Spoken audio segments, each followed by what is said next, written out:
Totoo ito, naranasan ko, 1981, Mountain Province.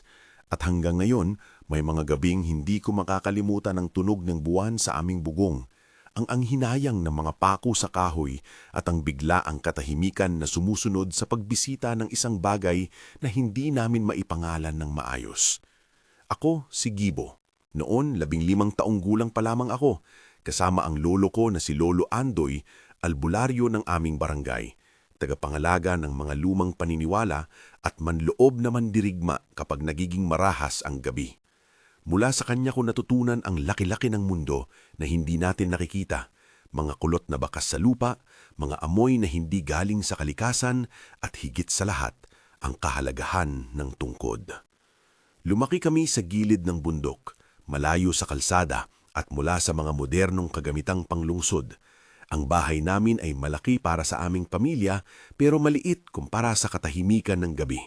Kahit na bata pa ako, alam kong kakaiba ang responsibilidad na dala naming maglolo. Habang nag-aayos ng mga pampaligo at nag-aalalay sa mga pasyente, pinanood ko si Lolo Andoy na matyagang nagbabantay. Hindi lang sa sakit ng laman, kundi sa mga sugat ng kaluluwa at sa mga nilalang na kumakain ng tao sa ilalim ng ibang anyo. May panlaban tayo. Madalas niyang sabihin may bahagyang ngiti, pero hindi lahat ng panlaban ay bakal at apoy. Kailangan ng mata at puso. Hindi niya kailanman ipinaliwanag ang lahat. Iyon ang trabaho ko. Manood, matuto, tumulong. Hindi nagtagal ay dumating ang gabi na binago ang katahimikan ng aming baryo. Isang siklab ng takot ang sumibol, hindi dahil sa kilalang sakit o krimen, kundi dahil sa isang batang babae, anak ni Aling Fe, na nagigising sumisigaw sa gitna ng gabi, nagpapakita ng mga bagay na hindi dapat makita ng bata. Matandang babae. Bulong ng bata habang nanginginig, may puting buhok at may tungkod na katayo sa bintana. Ang mga mata ng bata ay malawakan at malabo. Hindi niya maintindihan kung bakit siya napilitang tumitig sa isang sulok ng dapugan. Tinawag kami. Ako at si Lolo Andoy, may lamparang langis at daladalang mga simpleng gamit. Ang amoy ng uling at pinong dama ay sumabog sa aming pagpasok sa maliit na bahay ni Aling Fe. Nandoon ang asawa niya at iba pang kapitbahay, nagkakandara pa sa pag-aalay ng mga dekong kandila at paglalagay ng asin sa mga palanggana, mga bagay na likas sa takot ngunit hindi sapat laban sa tunay na nilalang. Tinitigan kami ng mga mata, ang mga matang hindi makatulog dahil sa kaba at katanungan. Anong nakita niya? Tanong ng isa. Hindi ko malilimutan ang mukha ni Aling Fe. Kulubot, ngunit ang kinang ng takot ay sariwa. Sabi ng bata, may matandang babae na nakatingin sa kanya mula sa binana. Nakatayo, hawak ang tungkod. Di raw lumalakad kagaya ng tao. Nang marinig iyon, tumigil ang hangin sa aking dibdib. Alam ko ang sinabi niya. Alam kami ni Lolo. Hindi ito basta pagod o sakit. May ibang presensya. Bago ko sabihin ang napakasimpleng bagay na iyon sa mga kapitbahay, tumingin ako kay Lolo. Nakita ko ang bahagyang pag-urong ng balikat niya, ang pagyakap sa banyera ng lampara ng mas mahigpit at ang pagdilim ng kanyang mga mata. Hindi basta-basta yan, mahina niyang sabi. May 3 palatandaan kapag lumalapit sila. Hindi pare-parehong paghinga ng hayop. Ang alon sa damo parang may hagod ng hangin na hindi natin gusto at ang sigaw ng gabi, hindi karaniwang sigaw ng tao. Hindi niya sinabing marami pa. Sapat na iyon para maunawaan namin ang bigat. Ikaw na nakikinig ngayon, kung interesado ka sa totoong kwento ng aswang at kung gusto mong marinig pa ang buong detalye ng nangyari sa amin, i-like at mag-subscribe. Hindi ito kwento na inuulit-ulit. Ito ay pamana ng takot at pag-asa na ipinasa mula sa lolo ko. Kung masusundan ninyo, patuloy nating bubuksan ang mga pahina ng gabing iyon. Sumunod kami sa mga alituntunin na alam ko mula sa pag-aaral ko sa lolo. Hiwalayin ang pasyente, bantayan ang paligid at huwag hayaang makalabas ang anino sa gabi. Binaon namin sa kurtina ang maliit na bata at pinaupo sa gitna ng sala. Anong nakikita niya? Detalyado, utos ni Lolo. Hindi matandang babae lang. Sabihin niya kung anong suot, kung ano ang amoy, kung ano ang galaw. Mahirap kumbinsihin ang isang bata na magkwento ng maayos kapag natatakot, pero napilitan naming ilabas ang salita. May puting damit, pabulong.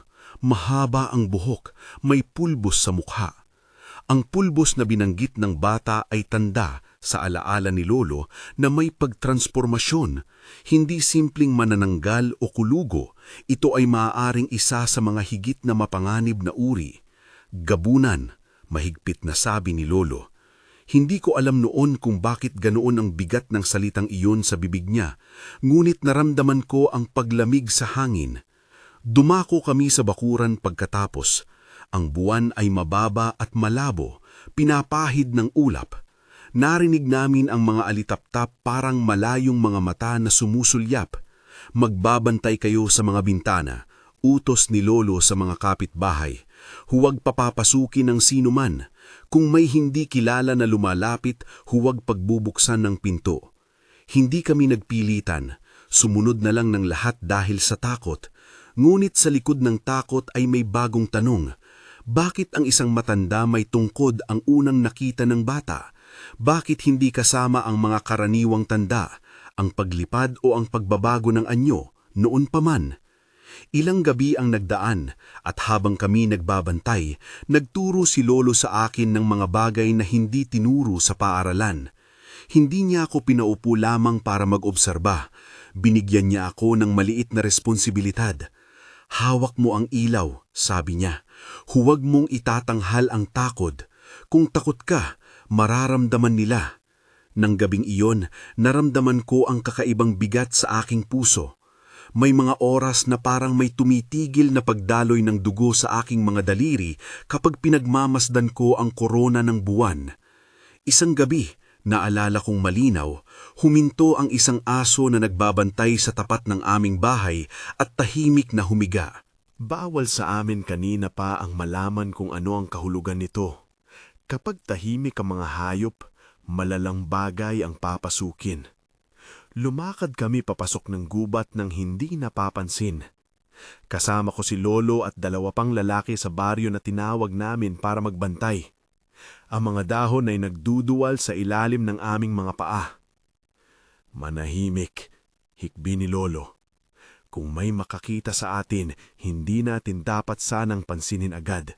Hayaan natin siyang umamin ng sarili niya. Hindi kami umiimik. Ngunit sa puso ko umiikot ang maraming tanong. Ano ang susunod na hakbang? Pwede ba kaming magtagumpay laban sa isang nilalang na kumikilos sa dilim at nasa iba ang anyo?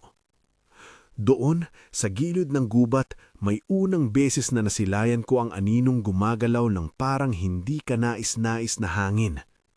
Lumitaw sa liwanag ng aming maliit na oplongan na may hugis na hindi pantao. Mabilis, mahina ang mga galaw, tila sinusuri kami bago umatake. Umidlip ang puso ko sa dibdib, ang takot na iyon na nanununog at nagpapalambot ng mga tuhod. Ang tugon ng baryo ay mabilis pero hindi magulo. May mga tawag, may pagyugyog ng lambat at may mga ingay na ginawa namin upang ilihis ang atensyon.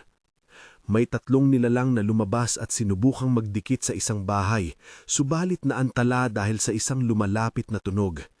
Isang katok sa pinto mula sa direksyon ng aming barangay. Tahimik na tumigil ang mga anino at gaya ng isang sunilid na walan ng hugis. Pagkatapos ng mga unang pag-atake, nakarating sa amin ang pangalan niya, si Lola Doray. Isang matandang babae na may tungkod na dinadala sa bawat paglalakad. Hindi lahat ng banyaga ay kaaway. Minsan sila ang lunas, minsan sila naman ang problema. Ngunit pagdating niya, may kakaiba. Mga tao mismo ang nangangailangan sa kanya at ang mga ayaw ay tumatangis. Bata, tumayo ka, sabi ni Lolo nang tumingin kami sa papasok na si Lola Doray sa maliit na ring ng ilaw. Siya ay payat, maliit ang tangkad, ngunit may tindig na hindi matitinag. Ang kanyang mukha ay may guhit ng lungkot at tapang na waring sinimulan pa noong unang mga anino ng aming nayon. Hawak niya ang tungkod, mahaba, madilim, may ukit na tila lumang buhay. Hindi ko mailarawan ang dami ng respeto na bumuho sa dibdib ko nang nakita ko iyon. Hindi lang dahil sa natatanaw kong isang bagay na kakaiba, kundi dahil alam kong may kwento itong suot na kahoy. Marahil iyon ang mahahalagang pangyayari. Ang tungkod ay may pangalan, may alamat, at sa aming paningin, may kapangyarihang nagkukubli. Pinili ni Lola Duray ang aming barangay upang tumulong at tumigil sa aming kalbaryo. Hindi ko alam noon na ang tungkod na iyon ang magiging dahilan ng mas madilim na puwersa na magmumukha pang mas malupit. Sa aming pag-uusap, hindi siya nagsalita ng maraming salita. Ngunit may mga sandali ang bawat salita niya ay parang martilyo bumagsak sa ulo ng bawat nakikinig. Hindi lahat ng aswang ay magkapareho, sabi niya nang malaman na may tumambad ng kakaiba sa aming bayan. May nag-iisang pinuno minsan na tinatawag namin na gabunan. Siya ang nag-uutos sa iba. Nangilid ang mata ko. Gabunan? Tanong ko. Oo, sagot niya, mahinahon. Kung totoo na ganon, may dahilan kung bakit sila nagmamadali sa tungkod. Hindi ko tinanong pa ang iba. Alam kong may mas malalim na bagay doon kesa sa simpleng paniniwala. Inilagay ni Lola Duray ang tungkod sa gitna ng aming sala ng mabilisan. Hindi niya iniabot iyon upang galawin ito. Inilagay niya lang para makita. Ang kahoy ay malamig at tila may kakaibang bigat sa gitna nito. May mga ukit na hindi ko maintindihan, parang mga simbolo ng bundok at takip silim. At may isang maliit na bilog sa dulo na waring humuhuni kapag tinignan mula sa gilid. Huwag hayaang mahulog ito sa kamay nila, paalala niya, at tumingin sa amin na parang tinitigdan ang mga kaluluwa. Ang katagang iyon ay babalikan sa bawat gabi na susunod. Pagsapit ng hating gabi, nag-ikot ang mga usap-usapan ng baryo. Hindi lahat ay naniniwala agad sa pangamba. May mga naniniwala na ito ay labis na pag-iimbento lamang. Ngunit sa aming pagtatanim ng gabi, napansin namin ang mga hindi pangkaraniwang bakas sa lupa. Parang may maliliit na kuko na umagos sa putik at may bahagyang pagkasunog ng damo sa gilid ng bakuran. May mga ulo ng manok na nawawala sa bakuran. Hindi ito simpleng pagnanakaw, ito ay sinasadya at may sinasadyang kasamaan. Nagpasya kami na magtayo ng isang simpleng bantayan sa paligid ng bahay ni Aling Fe kung saan unang nakita ang matandang babae. Ako ang naatasang magronda sa unang oras ng gabi. Humawak ako ng ilaw, tinanaw ang madilim na kalsada at inisip ang mga aral ni Lolo kung kumilos ka ng sabik o takot, sila ang makakaramdam at susubukang kang pilitin. Hindi ko mapigilang humawak ng mahigpit sa itak na ipinatawag sa akin ni Lolo, hindi para manganak ng dugo, kung hindi para magkaroon ng mapanuring paningin. Habang nakaupo, bumalik ang alaala ng mga sinabi ni Lola Duray. Huwag hayaang mahulog sa kamay nila. Ano ang ibig sabihin nun? Bakit kailangan nilang kunin ang tungkod? Walang anuman ang nangyari sa unang 2 oras. May mga kuliglig at malamlam na ilaw ng buwan na tila sumasabay sa tibok ng puso ko. Gulit pagkatapos, isang anino ang dumaan sa bintana. Mabilis, parang isang guka sa hangin. Hindi ako tumigil. Agad akong tumayo at naglakad patungo sa labas. Kasama ko si Ilyas, isang matanda na kapitbahay na nawalan na ng anak dahil sa mga kakaibang sakit noong nakaraang taon. Nakita mo ba? Bulong ko nang palapit sa kanya. May dumaan. Salubungin ang asin sa labas ng pintuan, sagot niya. At dahil sa sanay na takot, ginawa niya iyon. Hindi ko alam kung anong mangyayari, pero nakaramdam ako ng kakaiba. Isang lagkit ng pagkatalo na pumapawi sa bawat hakbang. Kinabukasan, may natagpo ang maliit na latag ng buhok sa sahig at isang piraso ng tela na waring maamoy sa ibang amoy. Hindi kami nagbukas agad ng hakbang. Alam naming ito ay palatandaan. Sila ay nag-aaral pa, nagbabantay, naghahanda. Hindi namin dapat sila sorpresahin, ngulit dapat din kaming maghanda. Habang kaming nag-uusap, may dumating na kabarangay na dala ang balita. May nakita raw sa palumpong ang isang nilalang na umuupo at nagmumuni-muni, may hawak na tungkod at nagmamasid sa aming tirahan. Bumilis ang tibok ng puso ko nang muli nakita ko si Lola Duray. Gunit ngayon, Hindi siya nagmumukhang taga-aming lamang. Lumilitaw siyang may sariling konteksto, parang isang simbolo na may sariling kwento. Pinagmasdan namin ng tungkod at sa isang sandali ay may kumislap sa kanyang dulo na waring pahiwatig ng pagkilos. Hindi lang siya isang gamit, bulong ni Lolo sa akin. Ito ay tanda ng pag-asa at dahilan ng bagong gulo. Ang kanyang tinig ay malamig at ramdam ko na ito ay paghahanda sa isang mas malakas na unos. Sa likod ng aming pag-aalala, hindi ako makaligtaan na isipin ng kantang paulit-ulit na pumapailan lang sa isip ko. Ang tunog ng mga nag-uusap na hangin, ang pag-igkas ng mga matatandang salita, at ang maliit na pagdampi ng mga paa ng bata na hindi pa makatulog. Dahan-dahan, ang baryo ay nag-iba ang anyo mula sa isang payapang nayon hanggang sa isang lugar na naghahanda sa digmaan. Nakita ko ang mga kabataan na nag-iensayo ng paghawak ng baston, ang mga babae na nagtatago ng kanilang mga anak sa loob ng bahay, at ang mga matatanda na mutong matatag na nakaupo sa kubo, nagdarasal sa sarili nilang mga paraan. Araw-araw ay may bagong palatandaan, isang sabi-sabi, isang bakas sa lupa, isang tumahimik na aso. Mulit higit sa lahat, isang damdamin ang lumalaki. Ang isang bagay na naglalakbay sa dilim ay nakatuon sa tungkod. Hindi namin ito sinabing lantaran, ngulit sa mga titig ni Lola Doray at sa pag-uusap ni Lolo sa kanya, malinaw ang lahat. May nagmamana nito, mahinang sabi ni Lola, tumitig sa tungkod. At hindi ako ang unang nag-alaga. Sumasalubong sa kanya ang dagling pangungulila na parang alaala ng mga nagdaang panahon. Baka kailangan ng bagong tagapag-alaga, dagdag niya, at tumingin sa amin na parabang pinipili ang sino mang mananagot. Hindi lumipas ang isang linggo nang may unang tunay na engkwentro namin. Hindi ang malakihang labanan na pinangarap ng mga kabataang nag-iensayo, kundi isang sabayarang pag-atake sa gilid ng baryo habang kami ay nagbabantay. May mga anino na humuhunong at nagsisiyasat sa ilaw ng lampara. May mga tinig na parang sumbong mula sa ilalim ng lupa. Nakita ko ang isang pares ng mata na kumikislap sa dilim, at para sa ikalawang beses, ang mabilis na galaw na hindi ko lubos maipaliwanag. Nagkagulo. May sumigaw, may inigas ng orasyon na hindi ko inulit. Hindi kami basta nagbabalat kayo ng paniniwala, kami ay nagtatanggol. Sa gitna ng kaguluhan, may isang bagay na nangyari na hindi ko makakalimutan. May isang matandang babae na lumitaw mula sa gilid ng gubat, naglalakad ng dahan-dahan at inilagay ang kanyang tropeyo sa lupa. Ang tungkod.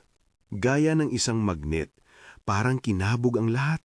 Huminto ang pag-atake at naglaho ang ilan sa mga anino. Nakita nyo?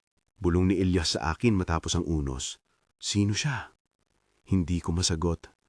Ang taong iyon na nagpakilala bilang si Lola Doray ay bigla na lamang lumitaw at naglaho gaya ng usok matapos ilagay ang tungkod. May nakita kaming bakas, maliliit na yapak na parang bakas ng laypa at ang pamoy ng usok na hindi mawari.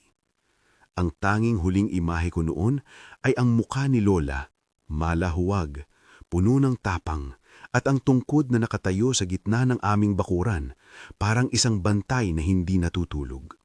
Pagkatapos ng gabing iyon, napagtanto namin na hindi lang basta-bastang pinuproteksyonan ng tungkod ang bahay ni Aling Fe.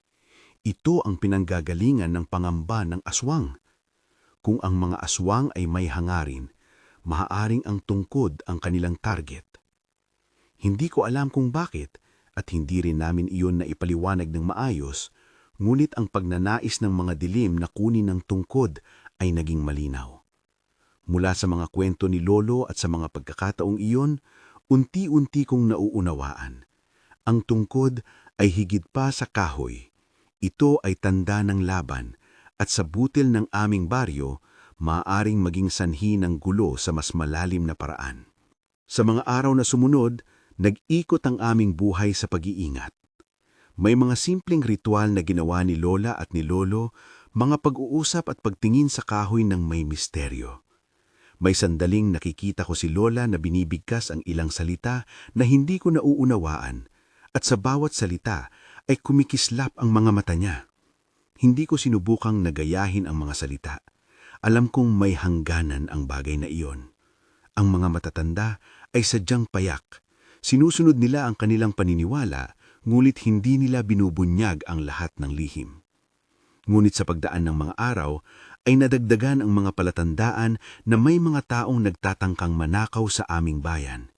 Hindi mga karaniwang mananakaw, kung hindi mga anino na kumikilos sa paligid ng gabi. May mga pagkakataon na sinunog namin ang ilan sa kanilang pinaniniwalaang tirahan at may ilan ding naniniwala na mapapaliwig ang banta kung may apoy. Hindi iyon sigurado at hindi iyon palaging gumagana. Minsan, ang pagpatay sa isang aswang ay hindi lamang pumapatay. Ito ay nagbubunga ng bagong gulo. Kami ay naglalakad sa isang makinitid na dengdeng ng moralidad at survival. Ang tungkod sa gitna ng lahat ng ito ay nagiging bagay na dapat ingatan at sa isang munting pagkakataon ay may naramdaman akong pagbabago sa aking dibdib. Tila may bagay na mas malaki kaysa sa amin na nagmamasid, naghihintay, nagpaplano. Isang araw, habang nag-aalalay ako kay Lolo sa pag-aayos ng mga gamot at paglalagay ng mga simpleng himulmol sa mga sugatang kamay ng kapitbahay, tinanong niya ako nang hindi man lang kumurot ang kanyang mukha. "Jebo," sabi niya, "handang-handa ka na bang magmana kung kinakailangan?" Hindi ako agad nakasagot. Alam kong may taon pang pag-aaralan, ngunit ang ibig niyang sabihin ay mas malalim. Handa ba akong tanggapin ang tungkod kung mangyari na wala na siyang makakapag-alaga? Ang tanong ay tumimo sa akin. "Hindi ko alam, Lolo," mahinang sagot ko. Hindi pa ako handa sa lahat ng bagay. Ngumiti siya ng bahagya at humawak sa aking balikat. Hindi sino man ang ganap na handa, ngunit kung may tatanggap, kailangang may puso at kamay. Hindi naglaon, dumating ang sandaling nagbago ang aking buhay nang hindi inaasahan. May mga panahon na ang mga aral ni Lolo ay hindi sapat at kailangan kong mag-ambag. Sa gabi ng isang malakas na pag-ulan, may napabalitang bagong panganib. May nahuling tigabaryo na bumulwak mula sa gubat na may bitbit na kakaibang sugat sa leeg. Ang ulap ay mabigat at ang mga ilaw sa bahay namin ay tila nagdilim habang dinala namin ang isang nilalang na hindi pwedeng tawaging na tao. Sa pag-ikot ng mga nangyayari, may nadama akong kakaiba. Parang ang bawat bagay ay nagtuturo sa akin na maghanda. Ang tungkod ay nakasabit sa gitna ng aming sala, parang bantay na hindi natutulog, at sa isang sandali ay parang may sumabing tahimik. Hindi ito matatapos ng mabilis. Sa pag-uwi namin mula sa aurora ng kaguluhang iyon, humarap si Lolo sa akin at si Elias. "Kinakailangan nating mas kilalanin ang tungkod at ang taong nag-aalaga nito," sabi niya. "May bakas na iminungkahi ng mga matatanda. Baka kailangan nating pumunta sa isang lugar na hindi madalas puntahan ng tao. Ang lumang kubo sa gilid ng kabila-kabila na lawa. Doon nagmula ang ilang alaala at maaari nating malaman kung paano ito nangyari." Ang paanyayang iyon ay hindi simpleng paglalakad. Ito ay paanyaya sa isang landas na may panganib. Ngunit sa loob ng puso ko ay may pananagutan na hindi ko maipaliwanag. Parang ang tungkod ay tumatawag sa akin at sa tuwing tinitignan ko ito, nakikita ko ang refleksyon ng isang taong kailangang magbantay sa iba. At iyon ang huling malinaw na sandali ng mga buwan na nagdaan, ang paanyaya ni Lolo para sumama sa isang paglalakbay papunta sa lumang kubo. Hindi pa tayo handa sa lahat ng mangyayari, ngunit may pitong bituin ng paghahanda at takot na nagliliwanag sa ating mga mata. Naglakad kami ng tahimik sa ilalim ng buwan, dala-dala ang isang maliit na liwanag at ang tungkod na umuusbong sa alaala. Hindi namin alam na sa paglalakad na iyon, may mga mata na sumusunod, may mga paa na nagmamasid, at may isang pangalan na unti-unting laglilipana sa aming mga dila. Alarcon, isang pangalan na may amoy ng dugo at kapangyarihan. Sa likod ng tunog ng aming mga paa, nag-ipon ang hangin ng isang bagong takot. Nakita ko sa lihim na pagtingin ni Lolo ang isang bagay na hindi niya kailanman ipinakita sa akin, bagamat binuksan niya ang maraming lihim, ang pag-aalala. Ngunit may isa pang damdamin na bumabalot, ang pagkapangunahing kailangan. kailangan nating alamin ang pinagmulan ng tungkod at kung sino ang tunay na nagtatangkang kunin ito mula sa atin. Sa pag-akyat namin pabalik sa baryo, ramdam ko ang bigat ng aming gabi. Hindi pa tapos ang laban at ang balakid na iyon ay kasunod ng bawat hakbang. May mga lihim pa rin nakatingin sa bawat sulok. May tungkod na nakatanim sa gitna ng aming sala at may mga panghalina sa dilim na nagsasabing, kunin. Hindi pa ako handa. Ngulit nagsimula na ang aming pagpapatotoo. Kapag ang isang bagay na hawak ng matatanda ay inakake ng mga dilim, kailangang magkaisa ang buong baryo. At kapag ang tungkod ay naging sentro ng lahat, kailangang magkaroon ng tagapagmana. Sa loob-loob ko, nagsimulang tumubo ang bigat at klaro ang landas na tatahakin ko, kahit hindi pa ako sigurado kung handa na ako. Hindi ko na matandaan eksakto kung ilang oras kaming naglakad papunta sa lumang kubo. Tila hugis na lang ang oras at ang lamig ng gabi. Ang daan papunta roon ay maputik at puno ng mga ugat na sinasalamin ng buwan, at bawat hakbang ay may kasamang tunog na parang pag-iyak ng lupa. Sumunod kami sa isang maliit na bangin kung saan matagal nang hindi naglalakad ang tao. May mga punong nakayuko na parabang nakikipag-usap. May mga ulap na dumuduyan sa tuktok ng bundok. Kasama ko si Lolo, si Elias at dalawang lalaki pang tumulong sa amin. Si Lola Duray ay tahimik lang na sumunod, may kandilang liwanag na nakalutang sa kanyang mga palad at ang tungkod na malapit na nakatali sa kanyang balikat. Pumasok kami sa kubo na halos gumuho na. Amoy lumang yero at lupa ang bumungad sa amin. May mga bakas ng apoy sa sahig at may isang maliit na altar na may mga buto at lumang tela na nakakalat. Hindi siya mukhang lugar ng tao, kundi ng panahong nalimot.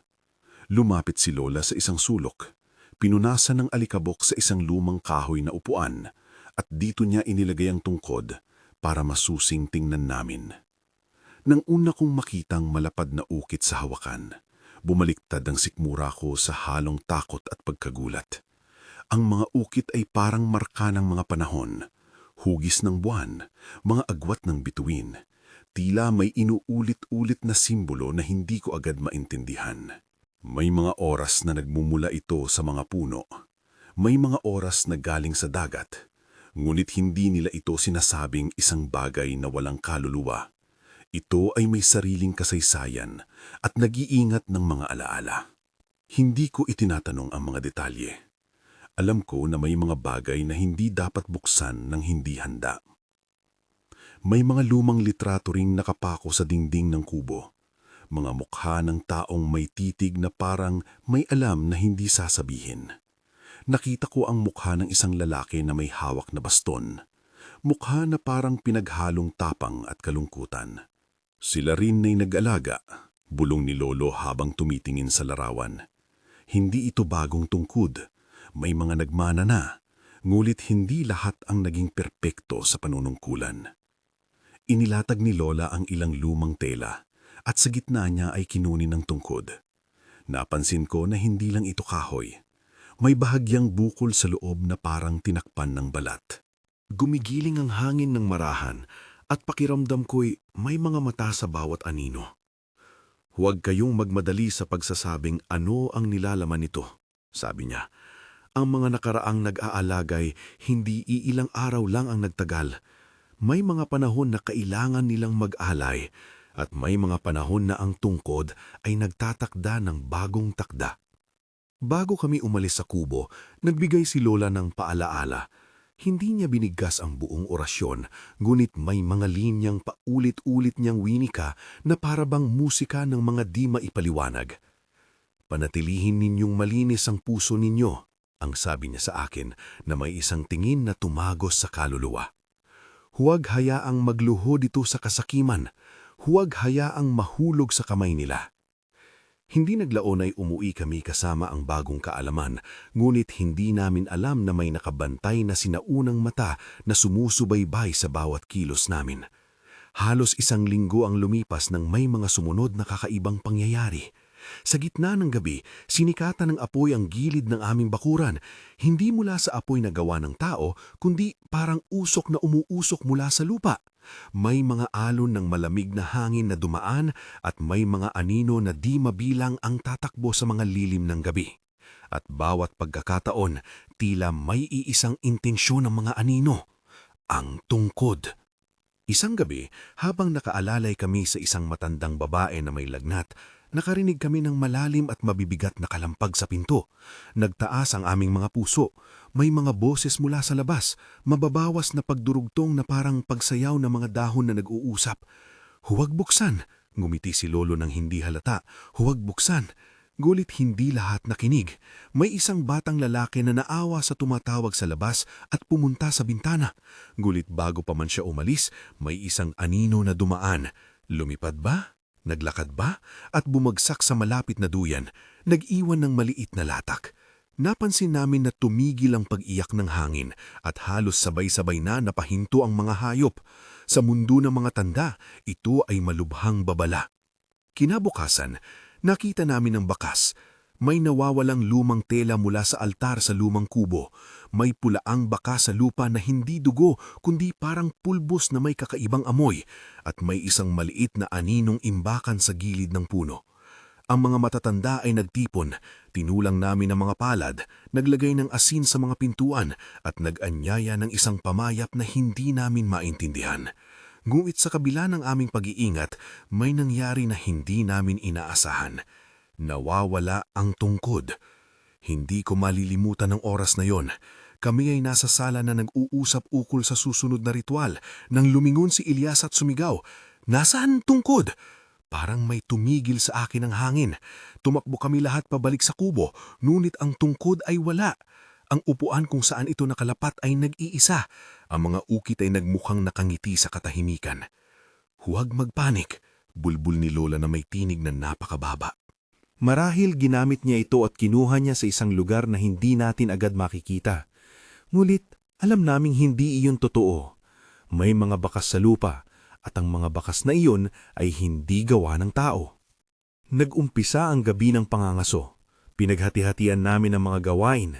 May mga babantay sa mga daan, may mga lalako na mag-uulat ng anumang kakaiba, at may mga matatandang mag-iisip ng mga paraan ng pagkuha. Hindi kami nagtuon lamang sa pagkuha ng tungkod. Napagtanto namin na pag inuuna namin iyon, nagiging pabaya kami sa buhay ng aming sambayanan. Kailangan naming protektahan ang mga bata at kailangan naming maghanda sa pananagumpay o pagkatalo. Ngulit sa loob ko, isang bagay ang nangingibabaw. Ang tungkod ay nasa panganib at kung mawawala, mawawala rin ang balanse. Lumipas ang ilang gabi at dumating ang trahedyang hindi namin inaasahan. Anitake ang aming munting kampo sa gitna ng gabi. Hindi ito sabog lang ng kaguluhan. Ito ay planado. May mga anino na nagpunta mula sa labas at sa gitna ng dilim ay nakita namin ng isang matikas, malaking toro na umuugol sa gilid. Hindi eksaktong toro kundi anyong malaki at mabagsik na may mga mata na parang apoy. Sa gitna ng mga iyon, may lalaking may mataas na tindig at may nag-aalon-alon na balabal, si Alarcon. Naramdaman ko ang malamig na pagtitig niya kaamin kahit hindi ko sila lubos na kilala. Noon, siya ang gabunan na nabanggit nila Lola at Lolo, at mas malinaw na yon na baka siya ang nasa likod ng pagnanasa sa tungkod. Ang labanan ay mabilis at magulo. May sigaw, may palakpak ng itak sa hangin, may pagtalon at pag-ikot. Hindi kami sanay sa ganitong sukat ng puwersa. May ilan sa amin ang nagbuwis ng sariling laman. May mga sugat, mulit hindi kami nanghina. Sa gitna ng kaguluhan, may isang sandali na nakita ko si Lola, nakahimlay malapit sa apoy. Ang mga kamay niya ay nakayakap sa tungkod, tila pinipigilan niya ang kahit sinong umaaligid. Ngunit may isang anak ng dilim na sumalakay ng mabilis at may tumilamsik na liwanag sa hangin. May pumila at ang tungkod ay naihatid mula sa kanyang mga kamay at nagtangay sa gitna ng dulo ng dilim. Nasigaw ako ng pangalan niya, ngulit tinablan ako ng isang paglaganap ng init at pumawi ang tunog. Paggising ko, nakahiga ako sa isang silid na tila maliit na kulungan. May lumang tabla na tumutubong mga kulubot at may maliit na bintana na nakataas. Alam ko agad, Kami ay naaresto ng mga alagad ni Alarcon. Hindi kami pinatay, sadyang pinigil kami. Nilisan ng aming komunidad na may natitirang takot at hinanap ang tungkod sa kanilang palasyo. Ang mga anino ay tila nagdiriwang sa dilim, kaya pala nila sinikap ang kampo. Walang ibang dahilan kundi upang kunin ang tungkod at ilagay sa kanilang palad. Ang kurikong kulungan ay malamig at mabaho. May ilang salita na si Lolo ang dumudurog sa hangin. Huwag kayong mawala ng pag-asa, bulong niya sa amin. Ngulit sa mga mata niya ay may dugong dumadaloy, hindi sa katawan lamang kundi sa damdamin. May damdamin siyang hindi niya kayang itago, ang pagkabigong ipagtanggol ang tungkod mula sa pagnanakaw. Ako, batang Gibo, naramdaman ko ang pangungulila sa pagkabigo. Hindi ko nasabi noon ang lahat ng nararamdaman ko, pero alam kong may uhaw ang puso namin sa pagbawi. Lumipas ang 2 araw ng kami nakulong. Dumating ang mga alagad na kumukuha ng amin paminsan-minsan upang ganyan at ganyan. Mga tanong na walang saysay at mga bati na puno ng pang-aasar. Naramdaman ko ang isang uri ng pagkapahiya sa aming komunidad. Hindi dahil kami nadakip, kundi dahil ang tungkod ay nasakop. Para sa akin, ang alamat ng tungkod ay hindi lang usapin ng misteryo. Ito ay pagkakakilanlan. Kung mawawala iyon, mawawala rin ang isang bahagi ng aming pagkatao. Ngumit hindi kami nagpadala ng agos ng ganoon na lamang. Si Elias, sa likod ng mga rehas, ay naglatag ng plano. Kailangan ng isang bagay na mag-aalab ng takot sa kanila, bulong niya ng may mapanlikhang tingin. Hindi sila naniniwala sa tao lamang, naniniwala sila sa pag-iimbot at sa panlilinlang. Nag-isip kami.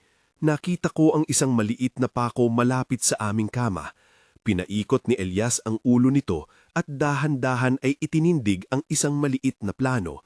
Hindi namin gagawin ang mali, ngunit gagamitin namin ang talino. Gagawin namin ang isang panlaban na hindi sa pilitang pagpatay, kundi isang pakikipagtalo sa kanilang paraan. Sa gabing kami tumakas, na puno ng takot ang hangin. Ang kulungan ay maliit, ngulit hindi malakas ang aming pagnanais na makalabas. Habang nakaantabayan, binilang namin ang mga tao at galaw. Si Lolo ay gumawa ng maliit na butas sa kahoy gamit ang isang lumang pako at isang kahoy na piraso. Hindi kami gumawa ng gulo, kami ay naghintay ng tamang sandali. Nang dumating ang alagad na nagbabantay sa aming kwarto, inabutan kami ng pagkakataon. Gamoy kumislap at kami nagpalitan ng sulyap. Nang buksan ang pinto upang dalhin kami sa labas, sumakay si Elias sa pagkakataon at tinulak ang bantay palayo, nagdulot ng pagkakabigla. Dahil dito, kami ay tumakas. Ang pagtakbo papalabas ng piitan ay parang isang panaginip. May mga alon ng hamog na bumungad sa amin. Tumutunog ang mga sanga sa aming mga paa.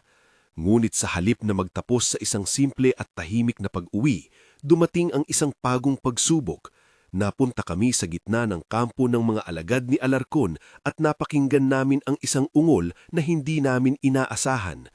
May isang malaking papuntahan sa parang, isang lugar na puno ng mga taong nalantad sa animo at may mga apoy na nag-aalab. At doon, nakita ko ang tungkod. Nakatayo ito sa gitna ng tabing at parang may ilaw na lumalabas mula rito. Ang mga mata ng mga alagad ay nagliliwanag. Ang puso ko ay parang tatapakan sa dibdib. Ngunit hindi lang iyon.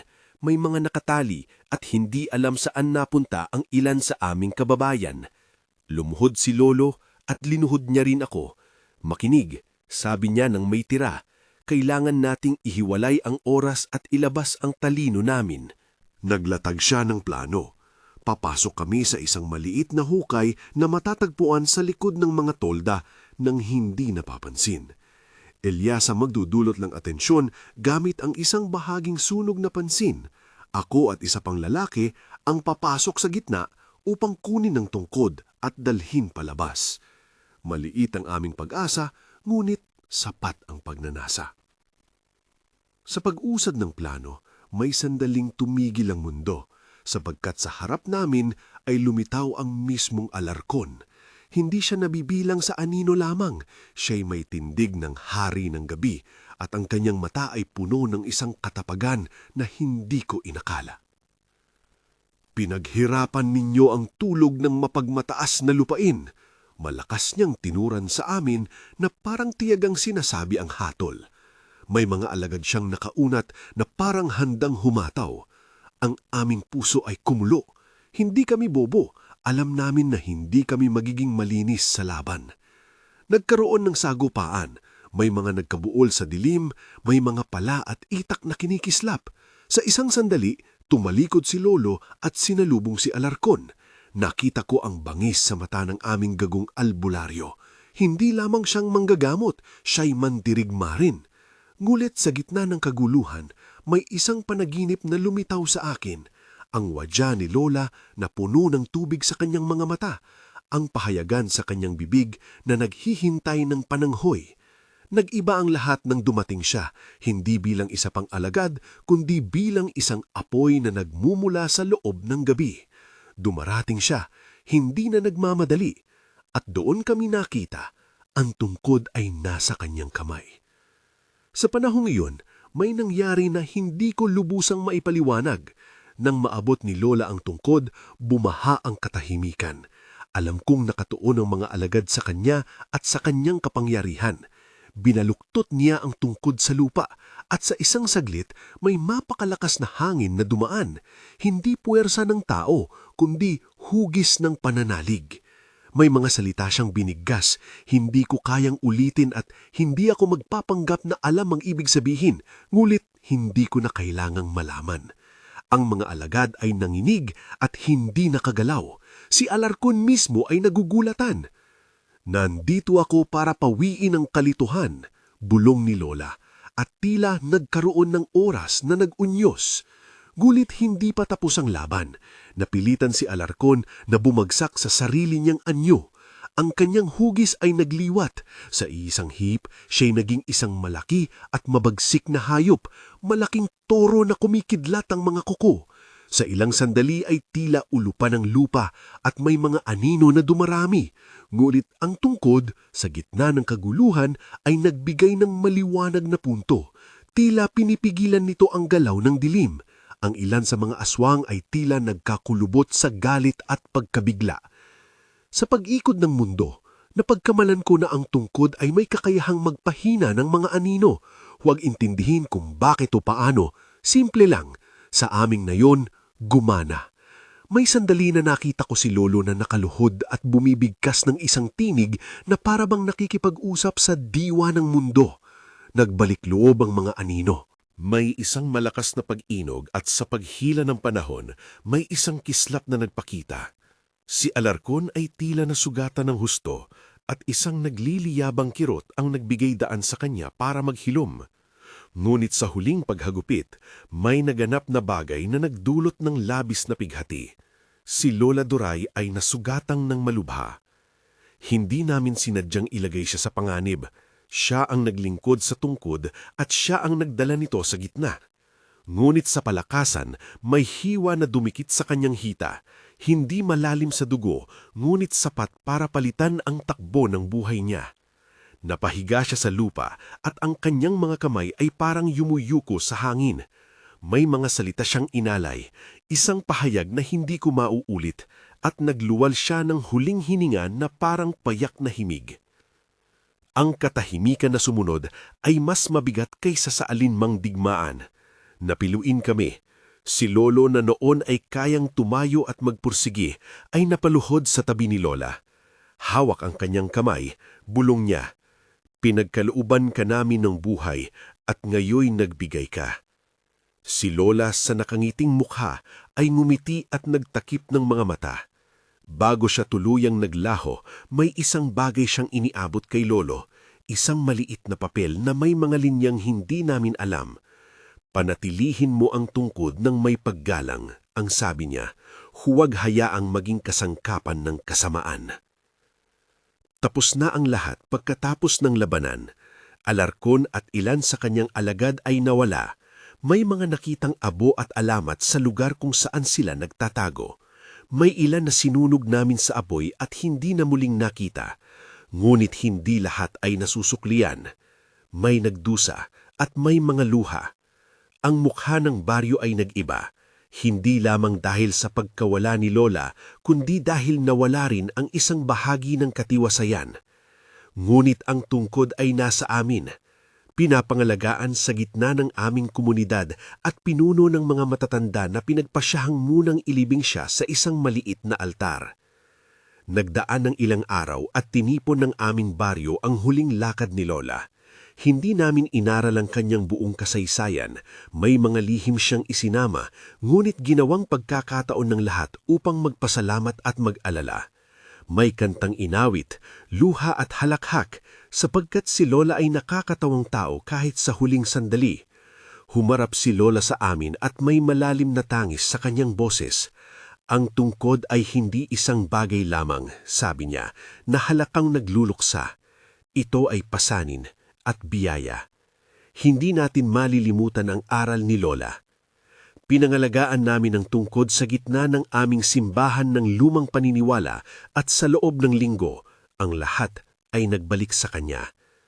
Lumipas ang mga buwan, unti-unting naghilom ang aming baryo. Hindi napapawi ang nangyari, ngunit unti-unti ay nagbalik ang araw-araw. Napalitan ng takot ng isang mas matatag na pag-aalala sa mga nagbuwis ng sarili. Ako, bagamat batang-bata, ay nagbago. Mas mabigat ang aking mga hakbang, mas malalim ang aking pagtitig. Tinuruan ako ni Lolo ng mas maraming bagay, hindi lamang para sa panggagamot, kundi para sa pag-aaral ng tungkod at pamana. Hindi ka dapat magmadali, palagi niyang sinasabi. Huwag hayaang ang galit ang maghari. Sa bawat gabi, pinapahiran ko ang tungkod ng isang tela at iniingatan itong parang buhay. At doon, nagsimula ang bago kong tungkulin. Hindi ko agarang tinanggap ang pasanin. Sa loob ng isang taon, nag-aral ako sa ilalim ng alaala ni Lolo. Ako'y natutunang makinig sa hangin, magbasa ng bakas sa lupa, at makaramdam ng kakaibang galaw ng gabi. Ngunit hindi ako kailanman nagpakalawagan. Sa tuwing tinitignan ko ang tungkod, naroon pa rin ang alaala ng gabi na iyon. Ang sigaw, ang apoy, ang paghinga ni Lola habang siya'y humihinga. May liwanag sa tungkod, ngulit may malalim ding anino. 3 taon matapos ang nangyari, dumating ang oras na kinailangan kong subukin ang sarili. May isang batang babae mula sa kalapit na barangay na nagkaroon ng kakaibang karamdaman. Hindi na siya agad magising at may mga oras na parang binabantayan siya ng isang anino sa sulok ng kwartong iyon. Tinawag nila kami. Ako ang naatasan na magpunta, hindi lamang bilang tagapagmana, kundi bilang tagapangalaga. Ang mga matatanda ay nagsabi ng mga payo at si Lolo ay nagbigay ng blangkong tingin sa akin na puno ng pag-asa at takot. Ito na ang oras, sabi niya. Hindi lahat ang mabubuhay sa tulong mo, ngunit kailangan mong subukan. Pumunta kami sa bahay ng bata. Tinignan namin siya. Diwa niya ay parang nalabo at ang kanyang mga mata ay tila nagpapakita ng kakaibang pagtingin. Nagsimula akong ilahad ang mga simpleng salitang natutunan ko mula sa Lola. Pakikipag-usap, paglalagay ng halaman, maliliit na mga hakbang lamang. Hindi ko ginamit ang tungkod nang hindi humihingi ng pahintulutot sa mga nakatatanda. Ngulit may mga sandaling nag-iba ang enerhiya sa loob ng silid. May matinding pagyugyan at tungkol sa 1 minuto, parang may humiling na ako'y sumunod sa isang bagay na hindi ko matukoy. Nilabas namin ang bata sa labas at dito, sa ilalim ng buwan, kinuha si Lolo ang tungkod. Hindi ako tumalima agad. Hindi ka ba handa? Tanong niya. Kung hindi mo gagamitin, wala tayong pag-asa rarito. May kurap sa mukha niya at nakita ko ang katotohanan. Ang tungkod ay hindi lamang proteksyon, kailangan ito ng isa na may puso. Pagkatapos ng isang saglit, iniabot niya sa akin ang tungkod. Nang aking mga palad ay humawak dito, hindi ko inakala ang naramdaman ko. Parang dumaloy ang malamig na diwa ng gabi sa aking mga buto at may tinig sa loob na nagbulbol ng hindi ko unang narinig na salita. Hindi iyon takot. Ito ay isang tawag. Gumawa kami ng simpleng ritual na hindi ko kailangang ilahad, ngunit alam mo ang nangyari. May pag-iyakan ng hangin, may tila pag-urong ng anino, at may katahimikan pagkatapos na nagbigay daan sa isang mahina at marahang paghinga mula sa bata. Hindi ko ipinangako na siya'y ganap na gagaling. Ngunit sa araw na iyon, may nagising sa bata at unti-unti siyang bumalik sa mundong kanyang ginagalawan. Ang buong baryo ay nagpasalamat. Huminga ako ng malalim at sa puso ko may nagliwanag. Hindi lamang dahil sa tagumpay, kundi dahil ramdam kong ako ay may bagong tungkulin. Lumipas ang mga taon. Si Lolo ay tumanda pa, ngunit hindi bumitaw sa pagtuturo. Sa pagdaan ng panahon, natutunan kong hawakan ng tungkod ng may paggalang, na huwag gawing bagay ng kapangyarihan kundi instrumento ng paglilingkod. Tinuruan ko rin ang mga kabataan na huwag baliwalain ang kanilang komunidad at ipinaalala ko ang mga aral ng bayan na dapat sundin. Mag-isa ka man, hindi ka nag-iisa sa pasan ng laban. Ang tungkod ay hindi ginawa para sa iisang sagisag ng kapangyarihan. Ito ay tanda ng pag-asa. May mga sandaling nakikita ko pa rin ang mga bakas na mga nangyari. Sa hating gabi, kung minsan ay naririnig ko ang malalim na huni ng hangin at napapaalala sa akin ng anyo ni Alarcon. Hindi na siya muling bumalik ng buo, mulit may mga bakas ng kanyang pangalan sa mga matatandang kwento ng kalapit baryo. May mga anino na patuloy na naglalagap, ngunit hindi na sila ganoon katindi. Ang tungkod ay nagbigay daan upang maprotektahan ang aming pamayanan, ngunit hindi ito naging panlunas sa lahat. Ilang taon matapos ang pagkawala ni Lola, habang papalapit ang kanyang anibersaryo, nagising kami sa balita na si Lolo ay nagkasakit. Isang mahabang panahon nang lumipas at ang mga tagpo ng kanyang paghinga ay unti-unting nabawasan. Sa kanyang huling gabi, pinaupo niya ako sa tabi niya at hinawakan ng aking kamay ng mahina. "Gibo," wika niya, "huwag mong papabayaan ng tungkod. Huwag mong hayaang maging sanhi ng gulo." Napaiyak ako ng bigla. "Lolo," wika ko, "hindi ko kayang mawala ka." Tumanggo siya. "Hindi ako mawawala sa iyo. Ang tungkod ay hindi ikaw. Ikaw ang magpapanatili." At doon siya napahimlay para sa huling beses. Matapos mamatay si Lolo, ibinalik namin ang tungkod sa ating altar. Sa simula ay nalungkot ako, hindi dahil ako ay nag-iisa, kundi dahil ang tungkod ay paalala ng aming kani-kanilang pagdurusa at kabayanihan. Ngulit kalaunan, nagbago ang perspektiba ko. Ito ay paalala ng kanyang pagtuturo, ng kanyang pagmamahal, ng patuloy na pag-asa. Ako ngayon ay hindi lamang si Gibo na sundalo sa gabi.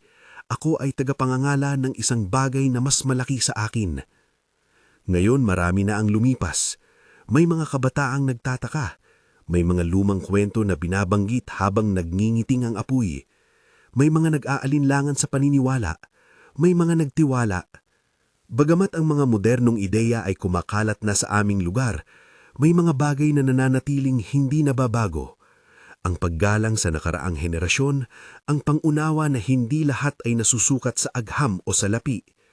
Ang tungkod ay nananatili sa aming altar, nakabalot sa tela at may pulang tali na naglalaman ng mga ukit nito. Sa tuwing may bagong panganib, dumarating ang mga matatanda upang umupo sa aming fireplace at mag-usap. Hindi ko sinasabing perpekto ang aming solusyon. May mga panahon na nasubok ang aming tapang at may mga pagkakataon na napahamak kami.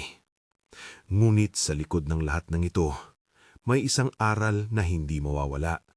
Ang tanging bagay na nagtatakda kung magtatagumpay ka ay hindi ang baston o ang orasyon, kundi ang puso at pag-ibig mo sa iyong komunidad. Ang tungkod ay lamang isang simbolo. Ang tunay na laban ay nasa pagkakaisa. Minsan, habang nakaupo ako sa tabi ng altar, humawak ako sa tungkod at inaalala ang lahat. Ang mga linya sa kahoy ay tila kumukwento ng bawat gabi na nagdaan. Ang takot, ang pag-asa, ang mga luha at ang mga ngiti. Alam ko na kapag sumunod ang anak ko o ang susunod na tao na pupunta sa akin at hihilingin ng tungkod, hindi ko ito bibigay ng basta-basta. Kailangan may puso at mapanuring isip. Kailangan mong maunawaan na ang tungkod ay hindi lang panlaban. Ito ay pamana. Kung may isang bagay akong babalikan sa buhay na yon, hindi ko babaguhin ang nangyari. Kahit na ilang beses kong nasaktan at natakot, ito ay ang pagkakataon na tumulong sa aking baryo. Ang tungkod, bagamat kinakatakutan ng aswang, ay hinding-hindi naging dahilan upang kami maghasik ng karahasan. Ginamit namin ito bilang tulong, bilang panlaban para sa pagpapanatili ng buhay at katahimikan ng ibang tao. At sa dulo, ang pamana na iniwan sa akin ay hindi lamang isang kahoy na may ukit. Ito ay isang pangako. Kung may kilala kayong ibang totoong kwentong bayan na dapat marinig, ibahagi ninyo sa amin sa comment section. I-share ninyo ang video na ito kung may kakilala kayong kailangan ng paalala na may mga alamat at mga taong nagbabantay sa dilim. At kung gusto ninyo ng iba pang totoong kwento tulad ng sa amin, mag-subscribe para hindi ninyo mamimiss ang susunod na kwento ng aming baryo. Maraming salamat sa pakikinig at paalala lang, igalang ninyo ang mga lumang alamat at huwag gawing libangan ang pagdurusa ng iba.